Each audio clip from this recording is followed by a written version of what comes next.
Hi guys! So ngayon papasok na po ako sa work, then meron po akong i-share sa inyo. Ito po yung Minji.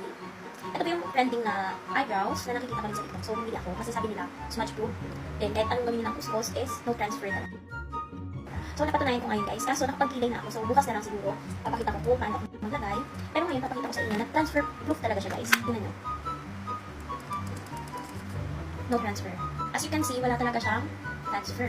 So napatunayan ko na legit talaga itong product. Tsaka napaka-cute ng tip niya guys. Ayun yung tip niya. So, ang cute, diba? Kaya sabi ko, hala, totoo nga. Kasi minsan, diba, yung iba, para lang makabenta, sales talk, ganito, sales talk ng ganyan, para lang makubos. Pero ito, na-proof ko talaga na legit siya, guys. So after na yan, guys, papakita ko rin sa inyo kung ano yung palette na ginagamit ko. Nandito rin siya sa shampoo, guys. Ito yung palette. So, gusto ko yung mga shades na, kasi ang gaganda. Like, pero paborito kong gamitin ng orange. Every time na pumapasok ko, ito yung gamit ko, guys.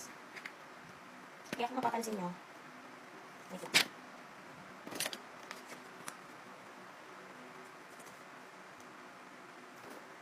Ito. Yung dalawang orange. Yung Play and Teddy, yung tinuro ko, Play and Teddy ko yung ano niya. Yun po yung shade na lagi kong ginagamit. Kasi super light lang siya. Ayaw yung sobrang ano. Alam mo, yung kitang-kita yung color. Yun. O diba? Ang ganda. Light lang siya. So, nandito rin to sa aking shop.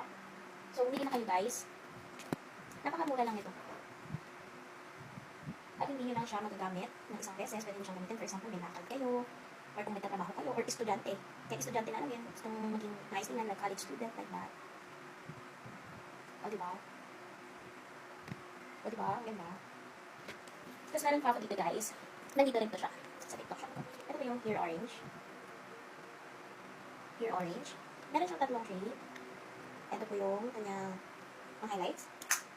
Then, contour. Then, ito po yung isa. So, tatlo po siya.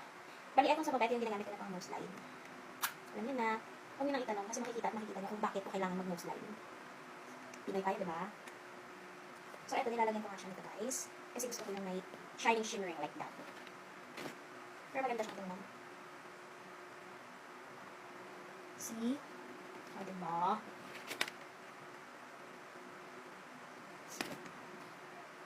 So, lahat ng ginamit ko na product, makikita niyo siya guys, dito sa aking TikTok shop, and nasa yellow baskets. So, check out na kayo.